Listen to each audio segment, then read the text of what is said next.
DA নিয়ে আবারও খুব গুরুত্বপূর্ণ আপডেট। তো ভিডিওটি ১ সেকেন্ডের জন্য স্কিপ করবেন না, পুরোটা দেখবেন। আর আপনি যদি আমাদের চ্যানেলের নতুন দর্শক হয়ে থাকেন এবং চ্যানেলকে সাবস্ক্রাইব না করে থাকেন, তো অবশ্যই চ্যানেলকে সাবস্ক্রাইব করবেন এবং আমাদের পাশে থাকবেন।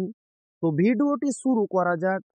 জল্পনার অবসান, ৬% ডিএ বাড়ছে পশ্চিমবঙ্গে রাজ্য সরকারি কর্মীদের।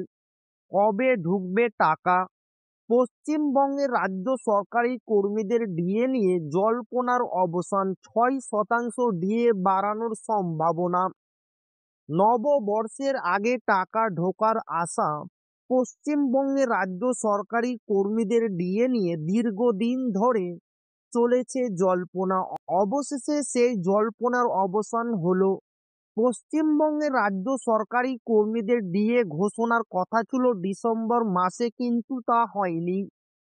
একসময় মমতা সরকারের পক্ষ থেকে পুরোপুরি ঘোষণা করা হয়েছিল যে ডিএ আর বাড়বে না, কিন্তু এবার বদল হলো সিদ্ধান্ত। পশ্চিমবঙ্গে রাজ্য সরকারি কর্মীদের মিলবে ডিএ। শোনা যাচ্ছে একেবারে ৬% ডিএ দেবে মমতা সরকার। আর সব ঠিক থাকলে বাংলার নববর্ষের আগেই ঢুকবে টাকা। মার্চ বা এপ্রিল মাসে পশ্চিমবঙ্গের রাজ্য সরকারি কর্মীদের ব্যাংকে ঢুকবে টাকা। শীঘ্রই ঘোষণা হবে ডিএর। একদিকে কেন্দ্রীয় সরকারি কর্মীরা বর্তমানে ৫৩% হারে ডিএ পাচ্ছেন।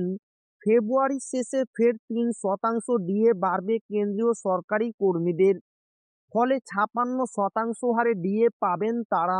এদিকে অন্য অন্য সকল রাজ্যের কর্মীদেরও মিলছে ডিএ।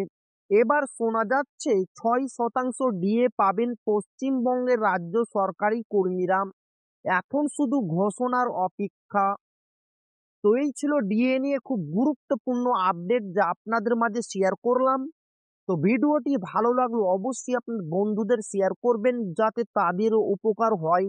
আর আপনি যদি এখনো আমাদের চ্যানেলকে সাবস্ক্রাইব না করে থাকেন, তো অবশ্যই চ্যানেলকে সাবস্ক্রাইব করবেন এবং আমাদের পাশে থাকবেন। তো আবারও দেখা হবে ডিএ রিলেটেড খুব গুরুত্বপূর্ণ ভিডিওতে।